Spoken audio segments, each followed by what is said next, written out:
భైరవం ప్రధానంగా ఏ ఏ ప్రాయశ్చిత్తాలు చేయగలుగుతుంది అనే అంశం మీకు ఇప్పుడు తెలియజేస్తాను. కన్యా విక్రయం, గో విక్రయం. కన్యని దానం చేయమంటారు.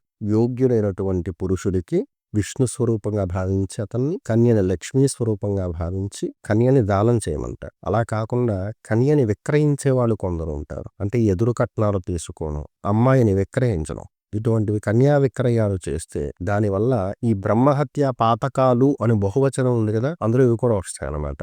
కన్యా విక్రయం, గో విక్రయం. గో విక్రయం అంటే మనం ఆవుని సాకలేకపోతే, మనం పోషించలేకపోతే గనక గోవుని ఎవరికైనా దానంగా వసగమన్నాడు. లేదా ఎవరైనా గోవును పెంచుకోవాలనుకుంటున్నా, వాళ్ళ దగ్గర అలాంటి వనరులు లేకపోయినా ఒక ఆవునిస్తే వాడు తరిస్తారంటే అలాంటి వాళ్ళకి గోవుని దానంగా చేయమంటారు. గోవుని విక్రయించమని చెప్పలేదు.